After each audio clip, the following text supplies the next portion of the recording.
2 कदम की दूरी पर था डॉन। डोभाल के जाल में फंसने वाला था दाऊद, लेकिन एक गलती से सब चौपट हो गया। वो ऑपरेशन जो खत्म करने वाला था दाऊद को, लेकिन मुंबई पुलिस की मदद से दाऊद को मिल गया जीवन दान। भारत में आई खबर, उधर पाकिस्तान में मचा हड़कंप। एनएसए अजीत डोभाल के सीक्रेट प्लान की inside story. Ajit Doval hotel में मीटिंग कर रहे थे। डॉन दाऊद पर कब अटैक करना है और कैसे करना है, पूरी प्लानिंग हो रही थी। इधर दाऊद अपनी अयाशी में डूबा था। दाऊद को भी खबर नहीं थी कि उसके पीठ पीछे उसे खत्म करने का पूरा प्लान तैयार हो रहा है। जिस होटल में अजीत डोभाल थे, अचानक वहां पर मुंबई पुलिस पहुंच जाती है। डोभाल को चारों तरफ से घेर लेती है। डोभाल मुंबई पुलिस को समझाने की कोशिश करते हैं, लेकिन कोई नहीं सुनता। उधर दाऊद को इसकी खबर लग जाती है कि मुंबई में क्या हो रहा है। दाऊद को पकड़ने के लिए भारत सरकार पिछले 30 साल से इंतजार कर रही है, लेकिन उस दिन डोभाल से 2 कदम की दूरी पर दाऊद था और बचकर भाग गया। इस रिपोर्ट में आपको डोभाल के उस ऑपरेशन की पूरी इनसाइड स्टोरी बताने वाले हैं, जिसके बारे में जानकर आज भी मुंबई पुलिस पछता रही है। बात जनवरी 2005 की है, जब अजीत डोभाल आईबी से रिटायर हो चुके थे।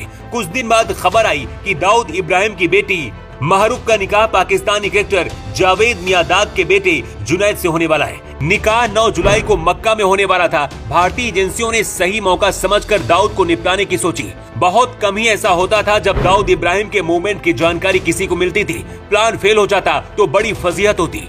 सरकार अपने ऊपर कोई तोहमत नहीं लेना चाहती थी, इसलिए कमांडो भेजने की बजाय छोटा राजन गैंग की मदद लेने का फैसला लिया गया। छोटा राजन 1993 बम धमाकों के बाद से दाऊद से अलग हो चुका था और दोनों एक दूसरे के दुश्मन बन चुके थे। पूरे ऑपरेशन की जिम्मेदारी अजीत डोभाल के सिर पर थी। उधर छोटा राजन भी दाऊद से बदला लेने के लिए तड़प रहा था। ऐसा इसलिए क्योंकि दाऊद ने 2000 में छोटा राजन पर बैंकॉक में हमला कराया था। अजीत डोभाल के इशारे पर राजन ने अपने 2 भरोसेमंद शूटर विकी मल्होत्रा और फरीद तनाश को दाऊद को ठिकाने लगाने का काम सौंपा। इनकी ट्रेनिंग भारत में एक सीक्रेट लोकेशन पर हुई।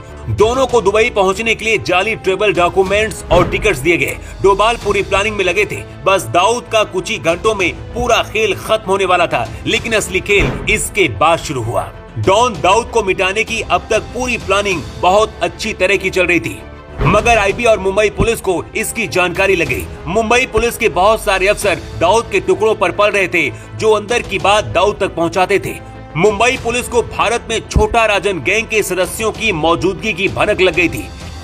एक दिन दोपहर को अजीत डोभाल मुंबई के एक होटल में बैठकर राजन गैंग के शूटर्स को ब्रीफ कर रहे थे।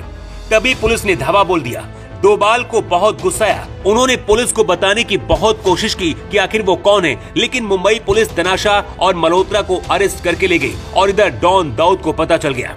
अगर उस दिन मुंबई पुलिस डोभाल का प्लान नहीं फेल करती तो दाऊद डोभाल के हाथों 18 साल पहले ही मारा जाता। डोभाल के प्लान को चौपट करने मुंबई पुलिस की जो टीम रेड करने पहुंची थी, उसमें पूर्व आईपीएस अधिकारी मीरा बोरवाकर भी शामिल थी। एक इंटरव्यू में आईपीएस मीरा ने खुलासा करते हुए बताया कि उन्हें डोभाल की प्लानिंग की कोई जानकारी नहीं थी, वरना वो रेड नहीं करते। आईपीएस मीरा के मुताबिक पुलिस को नहीं पता था कि डोभाल रिटायरमेंट के बाद भी एजेंसी के लिए काम कर रहे हैं। हिंदुस्तान की खुफिया एजेंसियां आज तक दाऊद को नहीं पकड़ पाई, लेकिन रिटायरमेंट होने के बाद भी डोभाल ने ऐसा प्लान बनाया था कि 2 कदम की दूरी पर डॉन बच गया और मुंबई पुलिस की वजह से पूरा प्लान चौपट हो गया था। मुंबई पुलिस की इस गलती को लेकर आप क्या कहना चाहेंगे? कमेंट करके अपनी राय जरूर बताएं। Bureau report.